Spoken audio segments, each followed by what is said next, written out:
आ जाए।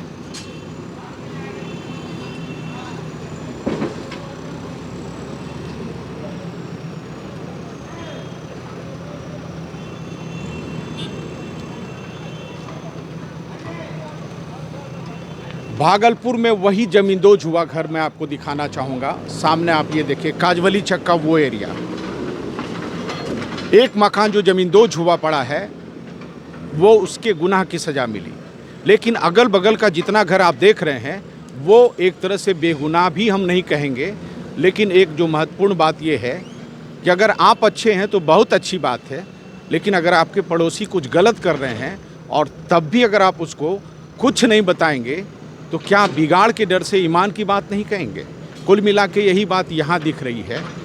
अब ये पूरे घटनाक्रम को अगर हम आपको बताना चाहेंगे तो रात के 11:30 बजे की ये घटना हुई है और तब से लेकर अभी तक लगभग 13-14 डेड बॉडी इसके अंदर से निकाला गया है। और जो टूटा हुआ मकान देख रहे हैं उस मकान के अगल बगल के लोग जो उनके परिजन नहीं मिल रहे हैं उनको इस बात की आशंका है कि वो हो सकता है इसी मलबे के अंदर हो।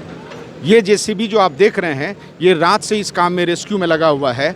उधर एसडीआरएफ का भी जवान है, बिहार पुलिस का भी जवान है, जितना भी रेस्क्यू दल है तमाम लोग यहाँ लगे हुए हैं कि किसी तरीके से राहत की बात हम करें और ज़्यादा से ज़्यादा नुकसान जो है उसको कम किया जा सके।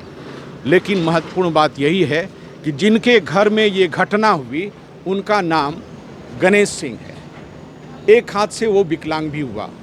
विकलांग इसके पहले हुआ कि वो पिछले 45 सालों से आतिशबाजी का ही काम करता था।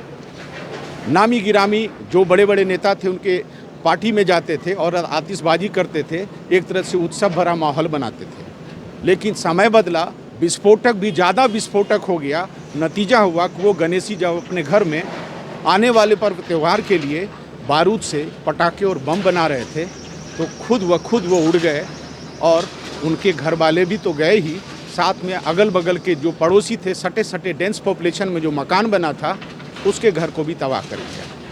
वो नज़ारा आप सामने देख सकते हैं। तो कुल मिला के स्थिति यही है कि जो जिला प्रशासन है या पुलिस प्रशासन है, लोग कहते हैं कि उनकी जानकारी में इस बात को दी गई थी लेकिन उनकी तरफ से कार्रवाई नहीं हुई। एसपी कहते हैं कि अगर इसकी भी जांच करेंगे तो जो भी अधिकारी होंगे जिन्होंने कार्रवाई नहीं की हम उसके खिलाफ कार्रवाई करेंगे।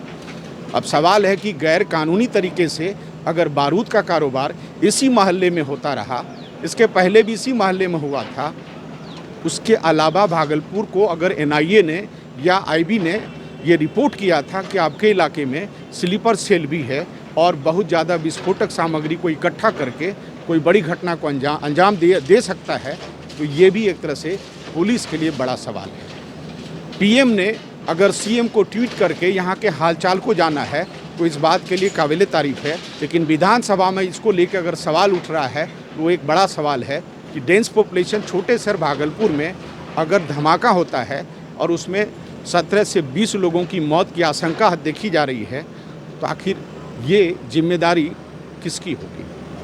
पुलिस भले अपने जगह हो, प्रशासन भले अपने जगह हो, लेकिन आम नागरिक को भी इस बात का ख्याल रखना होगा कि अगर आप अच्छे हैं तो बहुत अच्छी बात है, लेकिन अगर आपके पड़ोसी कोई गलती कर रहे हैं उसको भी अगर आप दबा देंगे और तब जो खामियाजा होगा इसी तरह का होगा तो क्या बिगाड़ के डर से ईमान की बात नहीं कहेंगे?